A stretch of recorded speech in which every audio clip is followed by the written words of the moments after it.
क्या कुछ तोहफा कल कश्मीर के लोगों को मिलने वाला है? प्रधानमंत्री आदरणीय नरेंद्र मोदी जी पहले भी कश्मीर बहुत बार आए हैं और इनके अतिरिक्त और भी प्रधानमंत्री कई बार कश्मीर की धरती पे आए होंगे।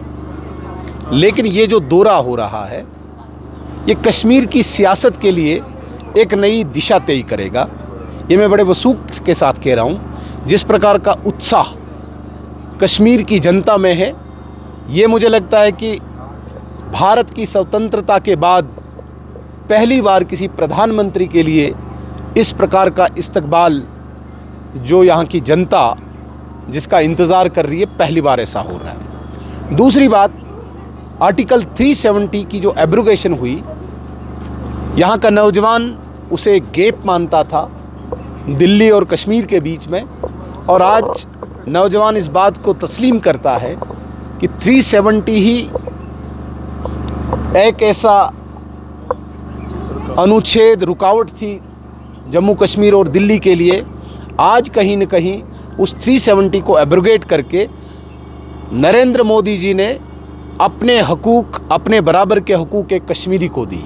एक कॉन्स्टिट्यूशन जो अलाउ करता है, जो हकूक़ प्रधानमंत्री को देता है, वही हकूक़ आज आम कश्मीरी को मिले हैं। दैट मीन्स कि इसको एम्पावर किया है कश्मीरी को। ये बहुत ही सरल शब्दों में, बड़े आसान लफ्ज़ों में मैं कहता हूँ कि जिस कश्मीरी को आज तक 370 धारा लगा के यहाँ पे डिसएम्पावर किया था, नरेंद्र मोदी जी ने एब्रोगेशन करके अपने बराबर के हकूक़ कश्मीरी को देके एम्पावर किया है। इसलिए कश्मीरी गदगद है इससे, कश्मीरी उत्साहित है इससे। जो आपको देखने को मिल रहा है, चारों ओर नरेंद्र मोदी जी का इंतज़ार हो रहा है, तो मुझे लगता है कि एक ऐतिहासिक रैली एक दिशा तय करेगी सियासत की। जो सियासत आज तक 70 साल चलती आ रही थी दो खानदानों की, उस सियासत को कश्मीर की जनता रिजेक्ट करके भारतीय जनता पार्टी के साथ जुड़कर नई सरकार बनाने के लिए उत्सुक है। ये भी जानना चाहिए, आपने दो पार्टियों का नाम लिया, तो आपको याद होगा कि काफ़ी टाइम से कभी PAGD अलायंस, कभी इंडिया अलायंस की बातें हो रही थी, लेकिन कल नेशनल कॉन्फ्रेंस ने ऐलान किया कि वो कश्मीर की तीनों सीटों पे पार्लियामेंट इलेक्शन लड़ेंगे, जबकि PDP और NC हमने पहले ही बोला था ये अलायंस ज़्यादा देर रुकने वाला नहीं है। एक और बात मैं करना चाहूँगा आपके चैनल के माध्यम से, जिस प्रकार से पीपल्स अलायंस पर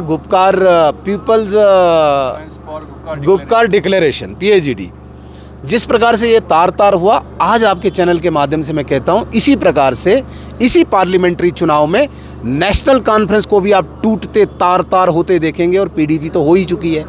जो अपनी पार्टी नहीं बचा पाए वो गठबंधन क्या बचा पाएंगे। पार्लियामेंट इलेक्शन नेशनल कॉन्फ्रेंस के लिए एक लिटमस टेस्ट है आगामी असेंबली चुनाव के लिए, और यहीं पे आप डिसाइड कर लेना कि भाई किस तरफ घोड़ा दौड़ेगा। नेशनल कॉन्फ्रेंस का नामो निशान इस चुनाव में नहीं रहेगा।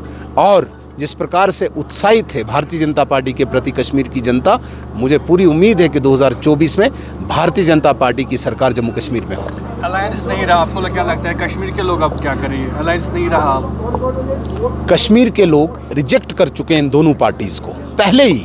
अलायंस तो दूर की बात है, खानदानों को ही रिजेक्ट करें। देखिए, अलायंस करके फिर वही लोग हैं ना, अलायंस कोई नए लोग तो नहीं आए, अलायंस वही लोग हैं जिनको रिजेक्ट कर किया। अब इनको लग रहा था कि शायद हम इकट्ठे होकर अपनी परिवार की उस साख को बचा पाएँ, उसको भी कश्मीर के लोगों ने रिजेक्ट किया है। साफ साफ रास्ता भारतीय जनता पार्टी के लिए खोल दिया है, जिसका आगाज़ कल हो रहा है और जिसकी झलक आपको कल देखने को मिलेगी।